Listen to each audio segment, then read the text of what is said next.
Señor esté con ustedes. Con tu espíritu. Evangelio de nuestro Señor Jesucristo, según San Mateo. Gloria a ti, Señor. Seguían a Jesús grandes multitudes que llegaban de Galilea, de la Decápolis, de Jerusalén, de Judea y de la Transjordania. Al ver la multitud, Jesús subió a la montaña, se sentó y sus discípulos se acercaron a él. Entonces tomó la palabra y comenzó a enseñarles diciendo: Felices los que tienen alma de pobres, porque a ellos les pertenece el reino de los cielos. Felices los afligidos, porque serán consolados. Felices los pacientes, porque recibirán la tierra en herencia. Felices los que tienen hambre y sed de justicia, porque serán saciados. Felices los misericordiosos, porque obtendrán misericordia.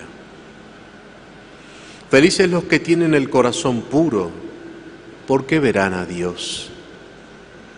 Felices los que trabajan por la paz, porque serán llamados hijos de Dios.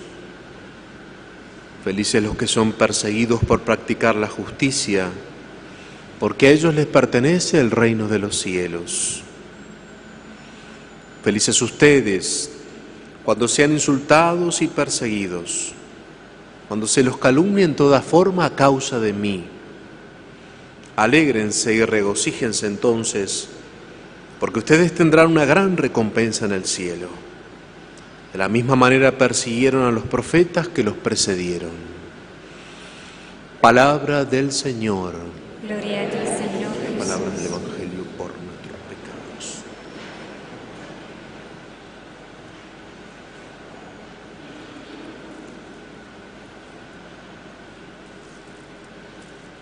Este domingo comenzamos una hermosa lectura continuada del Evangelio de San Mateo, desde el capítulo 5 en adelante, por 3 domingos, y comenzamos con un momento, llamémosle así, histórico e importantísimo de la vida de Jesús, que fue el Sermón del Monte. Este pasaje del Evangelio es el inicio, es el comienzo, el prólogo de lo que luego será el Sermón del Monte y que lo vamos a ir leyendo en los evangelios de los próximos 3 domingos, al menos una parte. Y es muy importante por el contexto en el cual se da este Sermón del Monte. Es la primera gran predicación de Jesús. Es el momento en el cual Jesús de alguna manera va a mostrar su plan de salvación, va a ser el anuncio del reino, va a decirle a los hombres lo que Él quiere decirles como Hijo de Dios en este Sermón del Monte. Y es interesante el contexto en el cual se da. Dice el Evangelio de San Mateo que grandes multitudes lo seguían a Jesús. De la Transjordania, de Jerusalén, de Judea, de la Decápolis, todo el norte, todo el sur, mucha gente de distintos lugares seguían a Jesús. Intuían en la persona de Jesús al Salvador, al Mesías. Intuían algo, lo seguían. Muchos quizás porque habían escuchado hablar de Él, por los milagros que lo habían visto hacer o que habían escuchado que hacía milagros.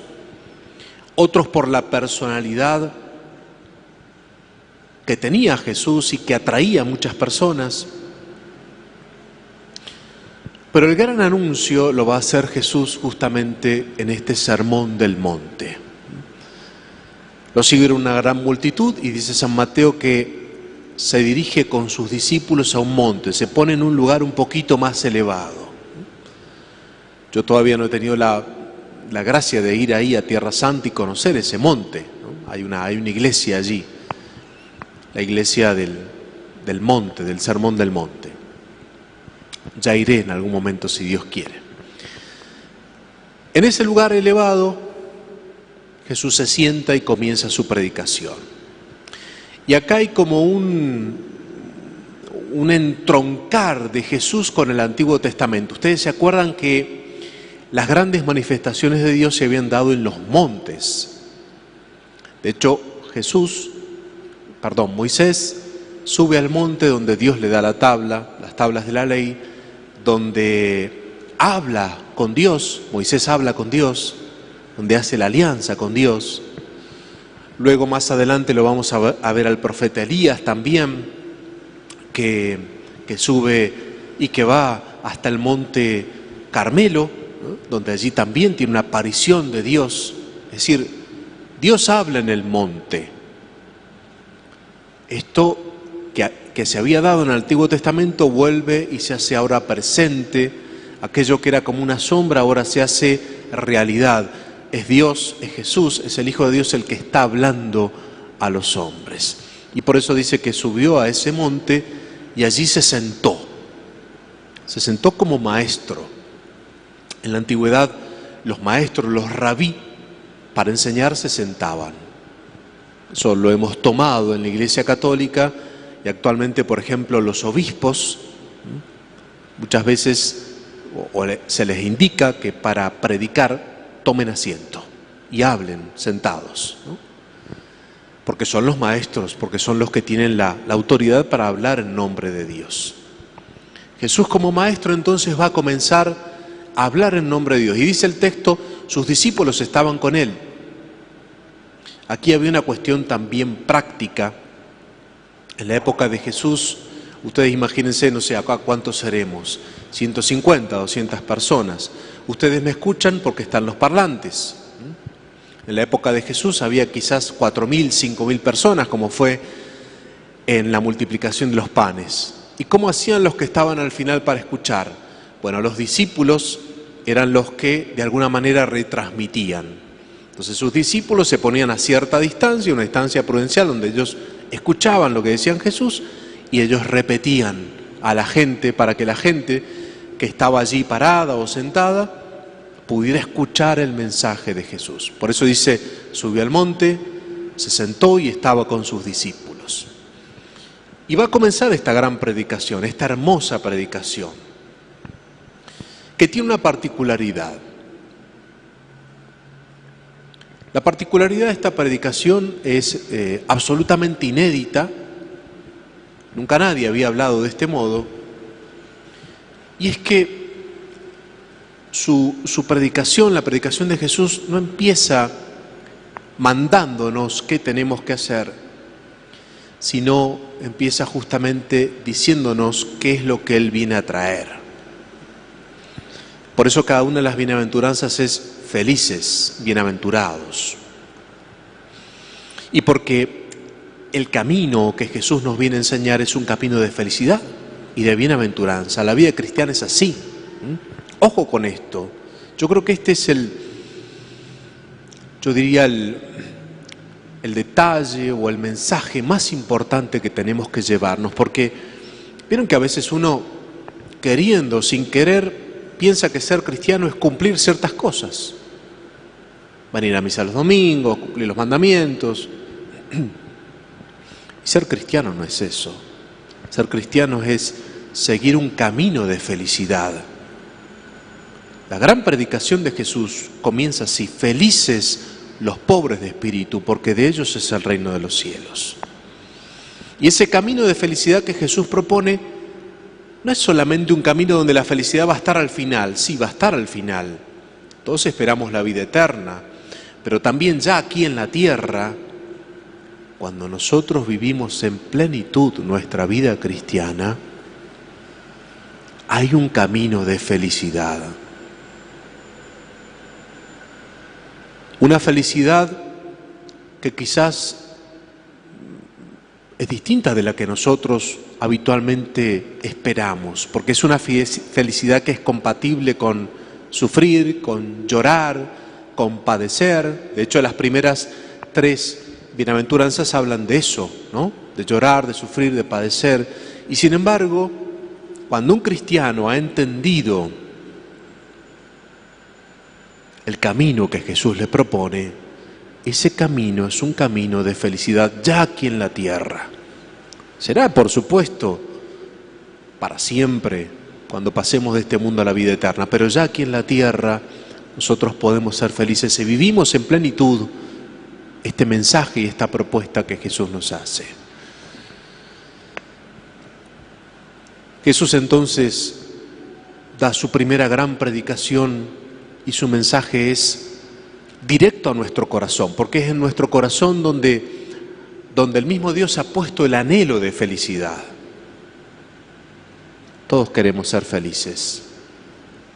Un niño, un joven, un casado, un soltero, un anciano, todos lo que hacemos siempre tratamos de hacerlo para ser felices. Estamos buscando la felicidad, aunque a veces nos equivoquemos, no importa, pero estamos buscando la felicidad. Y por eso Jesús va a ir directamente a ese lugar. Su propuesta va allí, va a ese deseo más profundo que tenemos todos de felicidad.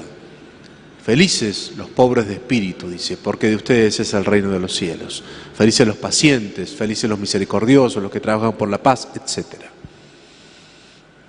Felices. Si aceptamos la propuesta y el camino del Señor, ya aquí en la tierra vamos a ser felices. Y fíjense que las primeras 3 bienaventuranzas son de alguna manera más pasivas, uno podría decir. Dice los que lloran, los pacientes. Son bienaventuranzas donde uno, a pesar de tener que padecer algo, puede ser feliz. Las otras 5 son más activas, no podría decir. Los que trabajan por la paz, los misericordiosos, los que tienen hambre y sed de justicia. Entonces en el Señor hay una propuesta de felicidad. Por un lado, en muchas situaciones de nuestra vida que nos va a tocar y que no vamos a poder cambiar, y también hay una propuesta de felicidad en otras situaciones de nuestra vida donde nosotros vamos a tener que tomar la iniciativa y vivir como Jesús nos pide.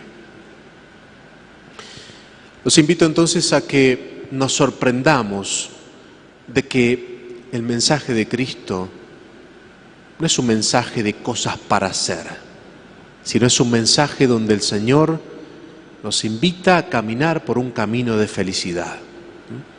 Bienaventurados, felices, dice Jesús. Es su primer mensaje. Esto nos debe sorprender. Esto nos debe admirar. Jesús está yendo a lo más profundo de nuestro corazón. Tenemos que descubrir, como cristianos, ese camino de felicidad.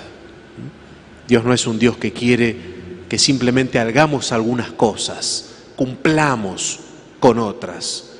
Dios es un Dios que quiere que seamos felices y que caminemos por ese camino. Los invito entonces que hoy le pidamos al Señor que nos ayude a descubrir esto, a sorprendernos y a descubrirnos a descubrir el mensaje de Jesús. ¿Por qué? Vayámonos a nuestras casas pensando por qué Dios ha predicado esto, por qué Dios quiere que sea feliz, porque me ama. Dios quiere que sea feliz porque me ama. Tengo que descubrir ese amor y ese camino de felicidad. Que así sea.